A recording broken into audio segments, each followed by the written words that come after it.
د کابل ښاروالۍ له لوري د غوره ښاري فرهنګ د پیاوړتیا په موخه د کوټ سنګي یا میرویس میدان تر پله لاندې د کتابونو درې ورځنی نندارتون جوړ شو. په دې ځای کې به مخکې لوچکان او غله اوسېدل، د خلکو نه به یې موبایلونه چور کول. اوس تاسو خپله وینئ چې دلته الحمدلله خلک کتابونه مطالعه کوي او کتابونه اخلي. نو موږ ډېر خوشحاله یو او د مونږ مبارزه زمونږ جهاد د همدغه دفاع اوس په افغانستان کې اسلامی نظام حاکم سی.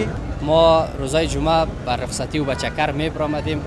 وقتش امروز وقتی که همراه دوستا و رفقای خود آمدیم و همچه یک صحنه مواجه شدیم، واقعا بسیار احساس خوشحالی کردیم. یک خوشی عجیبی بر ما رخ داد و یک کتابایی که نیاز داشتیم وقت پیدا کردیم گرفتیم. همین رقمی که نمایشگاه را برگزار میکنن، جوانای ما و شما میبینید که الحمدلله بسیار با یک انگیزه کلان به اینجا مراجعه میکنن. دروازه های دانشگاه باید هر چه زودتر بر روی جوانای ما و شما، بر روی خواهرای ما و شما واز شود. د دغه نندارتون د پیل په مراسمو کې ګڼ شمېر د کتاب مینوالو ګډون کړی و. کابل ښاریانو د سړک غاړې د دغه نندارتون له جوړولو خوښي څرګنده کړه او دا ډول فعالیتونه یې د ځوانانو د ذهنیت روښانه کولو لپاره ګټور یاد کړل.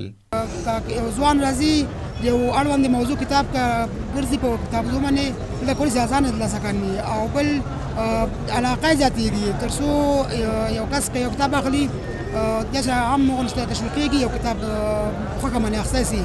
دغه نندارتونونه چې په سړک په سر یا په هر ځای کې د ښار جوړیږي واقعا د ټولنې ته یو مثبت پیغام دی. زموږ ټولنه د بې علمۍ څخه د علم طرف ته رابولي. واقعیت دا د اطلاعات او د فرهنګ وزارت لخوا چې کوم نندارتونونه جوړیږي دا واقعیت د ستایلو وړ دي. الحمدلله اوس خو نظم د بیربار خو اوس ورک سوی ده او دغه کوم چې د موږ موټرو هغلته اخوا کیسګاه جوړه سوې ده، دا راکبین ټول اخوا ته ځي او کوم کراچیګانې سوې ده ښاروالۍ ټولې پاکې کړي دي او ساحه له دې تر پر سوخته پورې ټوله ساحه پاکه سوتره ده. په دې وروستیو کې د ځوانانو علاقه له کتاب او مطالعې سره کمه شوې ده چې له امله یې د ډېری ځوانانو د پوهې کچه هم ورسره ټیټه شوې ده. د کتابونو دا ډول نندارتونونه به تر ډېره د مطالعې د فرهنګ په پیاوړي کولو کې رغنده رول ولري.